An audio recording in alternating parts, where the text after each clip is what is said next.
There are so many barriers to quality health care, but the biggest one isn't hesitation or reluctance to go to the doctor. It's the negative assumptions that arise, assumptions that care might be too expensive or complicated. It sounds simple, but it's true. But there's a new initiative that's making that barrier vanish, opening doors for those who have had difficulty with this in the past. We're talking about the Maryland vaccine program, and we're sitting down with Josh Weber, the Public Information Officer with the Talbot County Health Department. Welcome. Thank you. So tell us, if you talk to us about why the Talbot County Health Department's approach to care is such a personal one. Yeah, because we all together make up our community. Everybody matters in our eyes. It doesn't matter whether you have that ability to pay or not. And so we're trying to reach everybody and break down financial barriers and any other barriers that come in the way of getting the care that you need. And especially with vaccines, that's something that we want to make sure everybody is getting and staying healthy and keeping everybody's health at their best. Yeah. Are there services that people think they cannot have access to, but they really do have access to? Yeah, I think there's a whole bunch that the health department offers, like STI testing and cancer screenings and other things that you might be like, oh, I don't really know if I want to go and talk to somebody about this. That's what is great about the health department, is everything is confidential.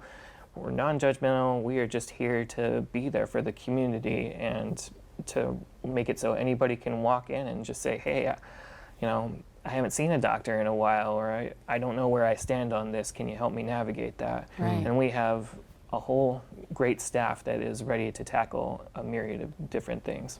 So why was the Maryland vaccine program started or created?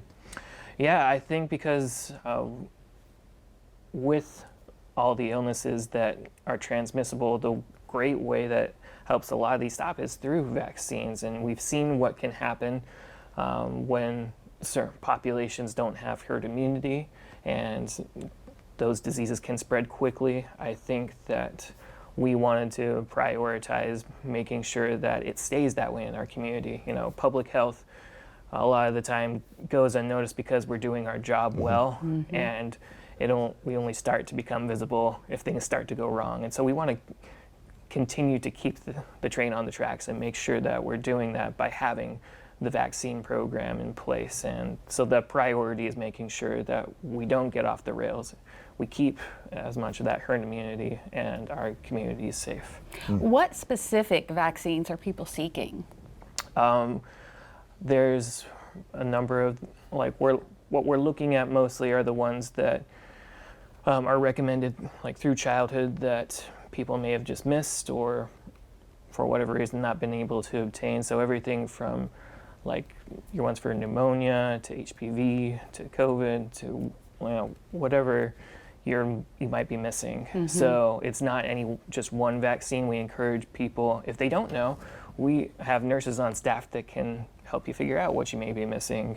There's, I want to say, about 17 or 18 different ones that we offer, and we hope that people just can feel comfortable coming in and talking to us about whatever those are. Right. So tell us, how can people access the support that you offer?